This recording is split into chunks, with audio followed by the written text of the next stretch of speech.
Islamabad high court ने अल Azizia reference में नवाज शरीफ को बाइज्जत बरी कर दिया है। 26 अक्टूबर को इस्लामाबाद हाई कोर्ट ने नवाज शरीफ की दरखास्त पर एवनफील्ड और अल अजीजिया रेफरेंसेज में सजा के खिलाफ अपीलें बहाल कर दी थी। नवाज शरीफ ने 23 अक्टूबर को सजा के खिलाफ अपीलों की बहाली के लिए इस्लामाबाद हाई कोर्ट में दरखास्त दायर की थी। 29 नवंबर को इस्लामाबाद हाई कोर्ट ने एवनफील्ड रेफरेंस में एहतसाब अदालत का फैसला कलअदम करार देते हुए नवाज शरीफ को बरी कर दिया था। इस्लामाबाद के एहतसाब अदालत ने दिसंबर 2018 में अल अजीजिया स्टील मिल्स रेफरेंस में 7 साल कैद की सजा सुनाई थी, जबकि फ्लैगशिप इन्वेस्टमेंट रेफरेंस में उन्हें बाइज्जत बरी कर दिया था। ताहम 10 साल के लिए किसी भी अवामी ओहदे के लिए नाअहल तमाम जायदादें जब्त करने और जुर्माना आयद करने का फैसला सुनाया था। एहतसाब अदालत के फैसले के खिलाफ नवाज शरीफ ने 2018 में इस्लामाबाद हाई कोर्ट में अपील दायर की थी और बाद अज़ां अदालत आलिया ने अल अजीजिया रेफरेंस में मशरूत तौर पर जमानत पर रिहा करने का हुक्म दिया था। नवाज शरीफ के खिलाफ अब ऐसा कोई केस नहीं रहा जिसमें उनको सजा सुनाई गई हो या फिर वो मुजरिम करार पाए हों। दूसरी तरफ गुज़िश्ता रोज सुप्रीम कोर्ट ने ताहयात नाअहली के मामले पर अदालती फैसले और इलेक्शन एक्ट की तरमीम में तजाद का मामला जजेस कमेटी को भिजवा दिया है। चीफ जस्टिस ने रिमार्क्स में कहा है कि ताहयात नाअहली के बारे में सुप्रीम कोर्ट का फैसला और इलेक्शन एक्ट दोनों ही एक साथ नहीं चल सकते। संगीन गद्दारी जैसे जुर्म पर नाअहली 5 साल है तो नमाज ना पढ़ने या झूठ बोलने वाले की ताहयात नाअहली क्यों है? इस मामले की समाअत जनवरी 2024 में होगी। इसका ताल्लुक भी बिलवास्ता और बिलावास्ता तौर पर नवाज शरीफ और कई सियासतदानों की अहलियत के साथ मुंसलिक है। एक तरफ सुप्रीम कोर्ट का 2018 का ताहयात नाअहली का फैसला है तो दूसरी तरफ इसी साल जून में इलेक्शन एक्ट में तरमीम का मामला। इसी पर गुफ्तगू करेंगे। पैनल के लिए सवाल है, नवाज शरीफ एवनफील्ड के बाद अल अजीजिया केस में भी बरी, ताहयात नाअहली केस सुप्रीम कोर्ट में, पनामा लीक्स के बाद बनाया गया बंदोबस्त क्या मुकम्मल तौर पर लपेटा जा रहा है? हसन निसार साहब। कमाल की बात है। वैसे अभी आप भुट्टो के केस का जिक्र कर रहे थे तो अभी आप बाइज्जत बरी होने की बात कर रहे हो, तो मैं सोचता हूँ कि सुकरात से लेके भुट्टो तक तो कोई बाइज्जत बरी नहीं हुआ। इसका ताल्लुक शायद अवाम के दिलों से होता है। खैर देखो, ये फिर वही बात, मेरा तो वही पुराना है। और ये जो भी हमारे दोस्त बात कर रहे थे डीएनए का, एक ही दरख्त की जड़ें कातिल होती हैं, उसके फाली या फूल वो अक्सीर का दर्जा रखते हैं। तो सेपियंस की तारीख है, इंसान तो इंसान है ही, उसकी आगे किस्में होती हैं। अच्छा, यहाँ इस्लामी जमहूरिया पाकिस्तान में आधा मुल्क, सवाल है आपका क्या मुकम्मल तौर पे लपेटा जा रहा है? सुभान अल्लाह, यहाँ आधा मुल्क और पूरा आइन कई बार लपेटा जा चुका है। और आप उर्दू वाला बरी कह रही हैं कि बरी हो गए, तो मुझे अंग्रेजी वाला बरी याद आ रहा है। शेर सुने, बाकी छोड़ें। लोहे मदार देख के जी दंग रह गया, हर एक सर के साथ फकत संग रह गया। जाओ हक की कब्र वीरान है, भुट्टो की कब्र पे रौनकें। यही होता है, मरना सब ने। हसन साहब, सियासतदान मुतनाज़े, एस्टैब्लिशमेंट के किरदार पर उंगलियां, अदलिया अपने फैसले देती है, कुछ अरसे बाद गलत करार देती है। क्या अपने इदारे को मजीद से मजीद मुतनाज़े बना के अवाम का इत्तेमाद बिल्कुल खत्म कर रही है? आपने अपना मुल्क मुतनाज़े बनाया हुआ है। क्या बात और अब से नहीं, कोई नहीं सुने, ये मैंने कॉन्सेप्ट दिया था स्ट्रेटेजिक डेप्थ का। ये नवाज शरीफ की तरह इश्तिहार मैंने छापे थे। तुमने ढाका दिया, हमने काबुल लिया। ले काबुल। स्ट्रेटेजिक डेप्थ की जो थियरी इस जमाने में इतनी अहमकाना है, बंदा चित्तर मारे या हजारों मील दूर बैठ के बंदा तबाही मचा सकता है। वहां स्ट्रेटेजिक डेप्थ क्या करनी है आपने भाई? ये मैंने की है।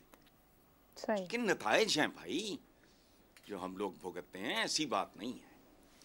ठीक है, तो ये वाइन शाइन लेके फिरते रहो, फैसला बाइज्जत पता नहीं कौन दुरुस्त हो गया। शहजाद चौधरी साहब, हम गुफ्तगू कर रहे हैं आज के फैसले को लेकर। आज अदालतें ये कह रही हैं 2017-18 के फैसले दुरुस्त नहीं थे।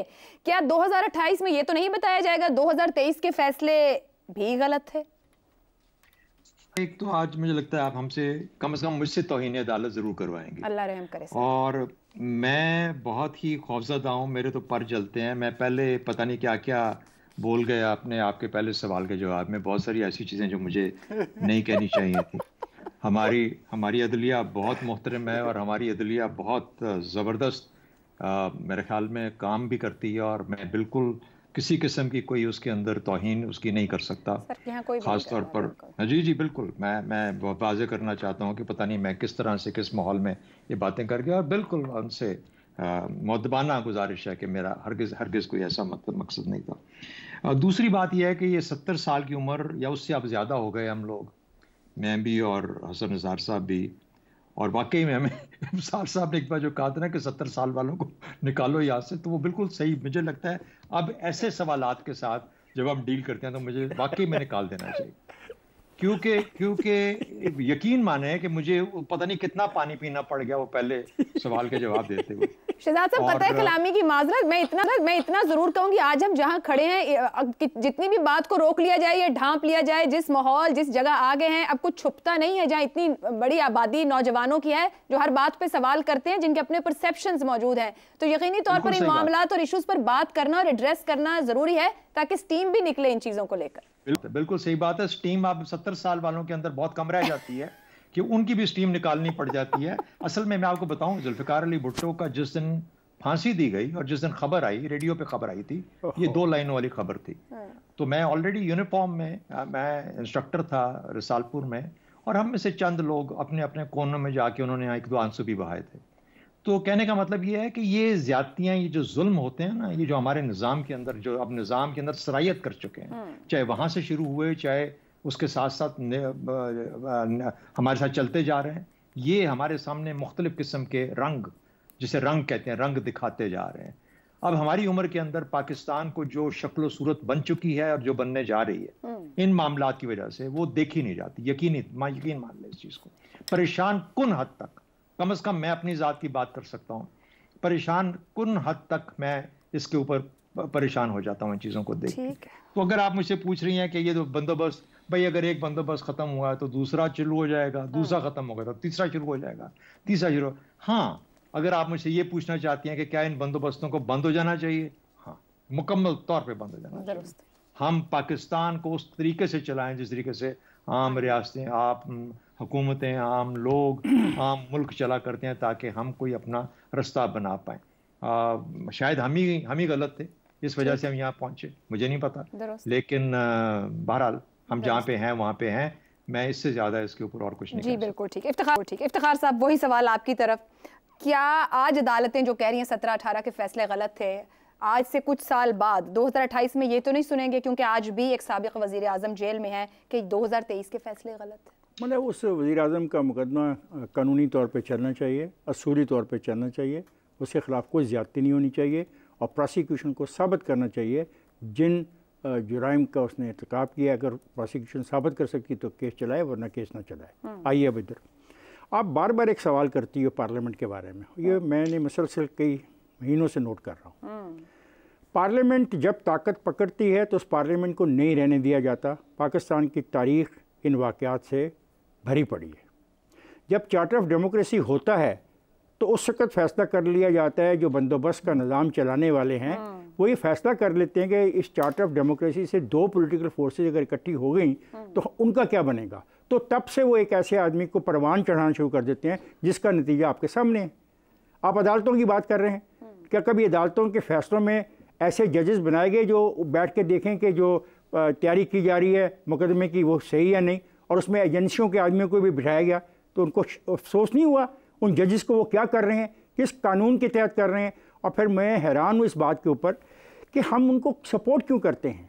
मुझे इस बात का दुख है, मैं तो सपोर्ट नहीं करता ऐसे किसी भी जजमेंट को, क्योंकि बात है कि अगर हमने इस मुल्क को चलाना है तो हमें इस बात को तस्लीम कर लेना चाहिए कि इख्तियारात आवाम के मुंतखब नुमाइंदों के पास होने चाहिए। और ये बात बिल्कुल ठीक कह रहा था मेरा दोस्त कि आपका जो सवाल है उसमें एक प्रॉब्लम है।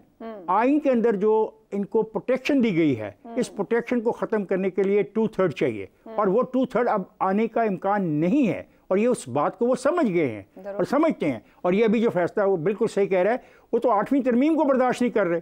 अब 8वीं तरमीम का मसला क्या था कि उसमें पाकिस्तान की तमाम सियासी पार्टियों ने इत्तफाक किया कि आइन के 102 आर्टिकल में जो चेंज करनी है लफ्ज़ों की था कि उनका कॉन्सेप्ट चेंज करना है, उस पर वो इकट्ठे हो गए।